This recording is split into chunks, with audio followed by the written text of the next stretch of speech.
Yeah, that looks like about it. Welcome back to Digiverse, guys. I have another deck supported by EX1 Classic Collection, UlforceVeedramon. You see this in the structure deck, now it's getting more support in Classic Collection, so we'll have to see how it affects the new BT6 EX1 meta. I am on the left playing Jesmon Black. So this is Jesmon which starts at red but then switches into sometimes a black Craniumon. You'll see it right there. The reason I've made this experimental build is because I want to just test around.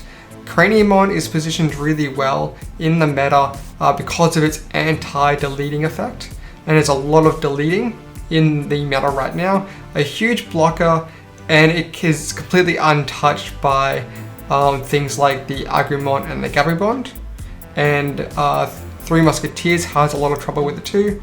And Security Control has very few ways to actually remove it.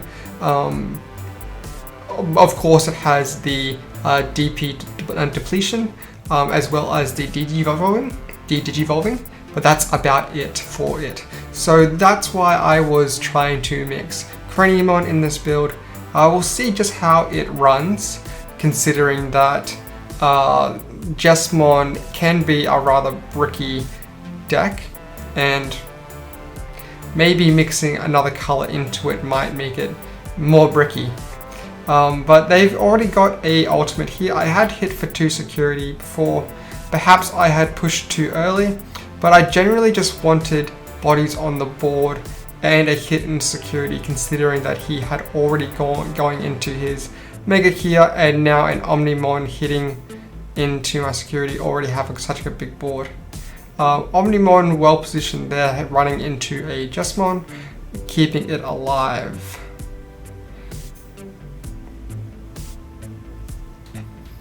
I am bricking pretty hard, playing a champion and then into a Megidramon. Megidramon is what I use to switch from red to black, and that would give my Digimon on top of it 2k when it's your turn. So not great for blockers, but good for beating. The Alter S would have been nice to hit, to have that Omnimon Blitz hit into it, but alas, was not the case. Now, also to allow for the black package, I am playing minimal Systemons, so that's 3 of the Blanc and 2 of the Seal. Not optimal, because you do want to see as many Systemons as you can in order to swarm the board with the Jesmons, bringing them out for free. So I will block that first hit with the Blanc, and having the Jesmon return back to my hand really hurts because I've essentially reset the game, and I can't get back into an effective Jesmon because it will end my turn when I go into give my opponent 1 memory. An effective Jesmon would be hitting into security or hitting over my opponent's guys and then playing Systemons. So my opponent's got a very strong lead here, and I don't have a good way to remove that Omnimon.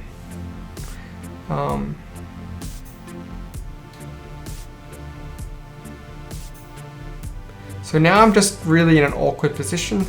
Trying to find a stronger way to remove bodies. I can run this over, play a Systemon. The Jesmon will go to 16k. Yes? Yes, 16k, because it gains 3 from playing Systemon and 2k from the Megidramon underneath it. So that will effectively run over the Omnimon. And playing 2 Systemon here keeps me alive from my opponent going for lethal next turn.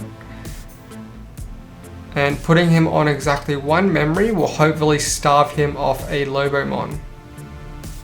So I can block this one here.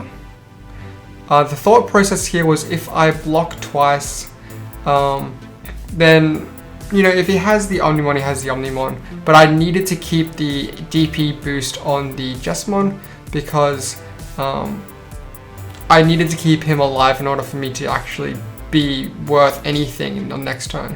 And it just shows that he had the Omnimon anyway. So if I did block the Lobomon, the Omnimon just got to come in and finish up the game. Game 2, I open up with a Huckmon, and Huckmon will grab the Savior Huck and of course the Systemon, putting the rest in the bottom. Pretty good to see that stack. Hopefully I can line up a Jesmon in my security, in my nursery, or maybe I can put down a Cordramon, a Craniumon, considering that the only out to Craniumon my opponent has is the Cocotus Breath. Right. Yeah. And that would bounce the Craniumon to hand.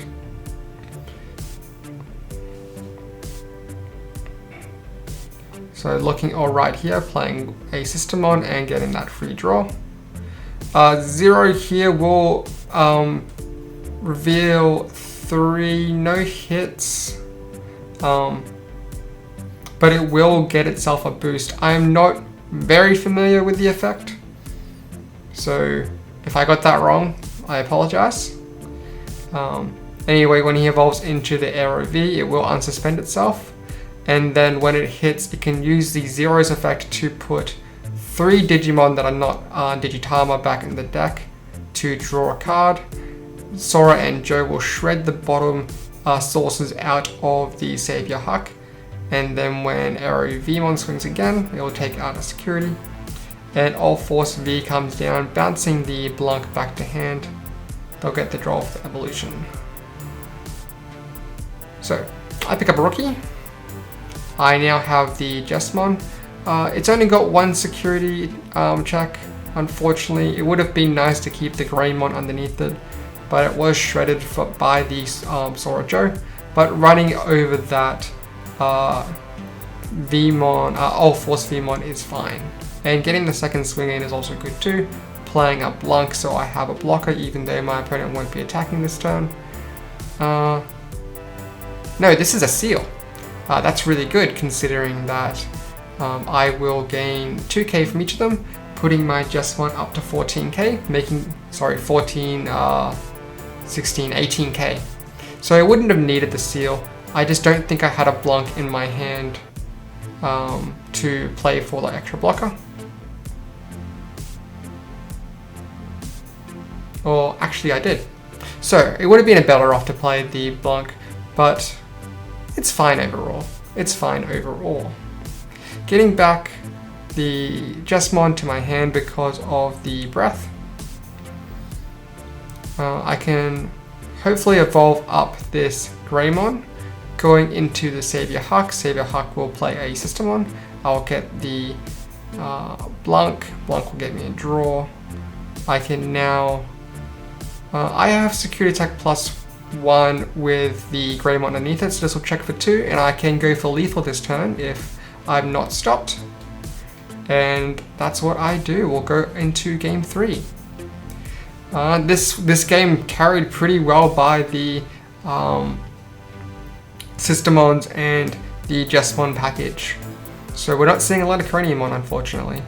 And that might just be how this game wraps up, considering that maybe mixing another color into an already relatively inconsistent deck that is Jesmon makes it more inconsistent.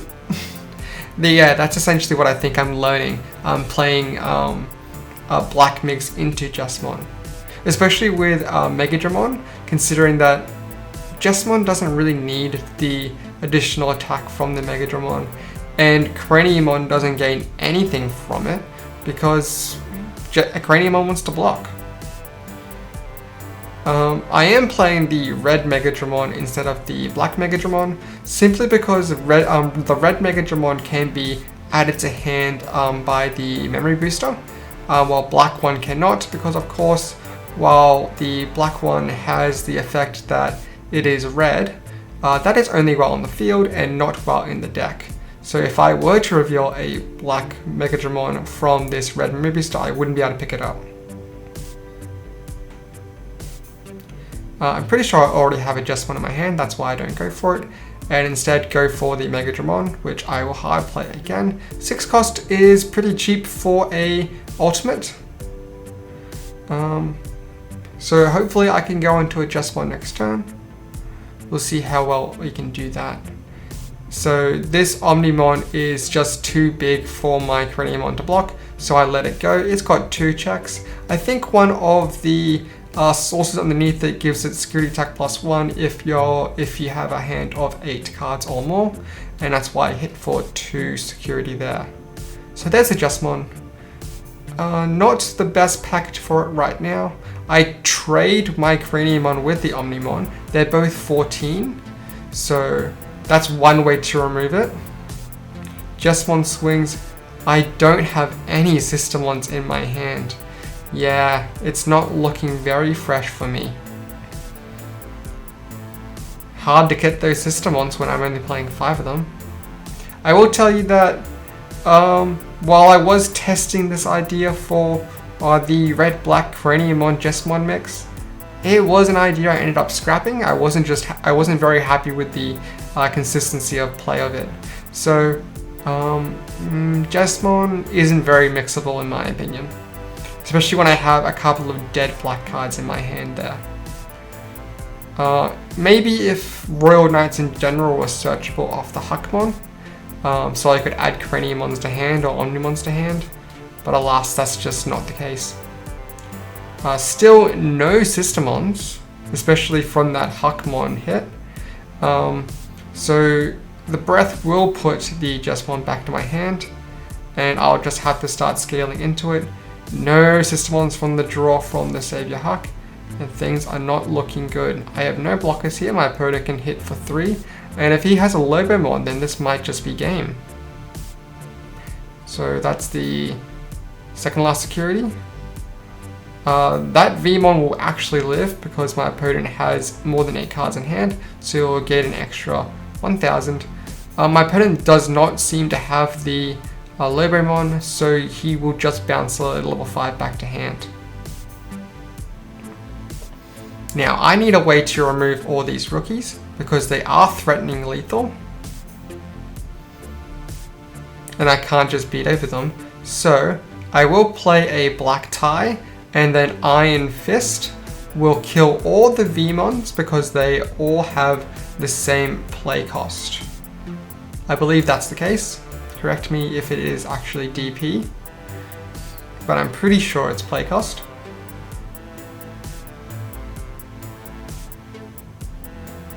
And now my opponent going wide again, setting up 2 more Vmons.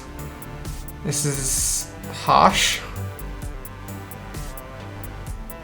but I can do the same thing again. Wipe out the Vmons and he starts on 8. But if he has a Lobomon in hand, then he's essentially got game. Or a Omnimon with this. Actually, this might just have 2 checks. Or it can actually unsuspend itself. Well, there's a Lobo. If my opponent has 2 Hammer Sparks, it'll do it. But this Ulforce will check for 1. It doesn't unsuspend itself, and there's one of my Systemons. Hammer Spark, go to 1, and play a Sora Joe. No double Hammer Spark, unfortunately. And it might have just been better off to put me on 4 and play the double and hold the Hammer Sparks. But I essentially have nothing to contest this. I can play blockers, but I know that he's got Lobomon and he'll start on 3 next turn. But yeah, there's nothing much I can do about this. In the end, it's good to experiment with ideas, but when they don't perform, you just gotta let them go. It's cool to see this UlforceVeedramon deck in action. Can't wait to see how it will impact the BT6 meta. See you guys next time.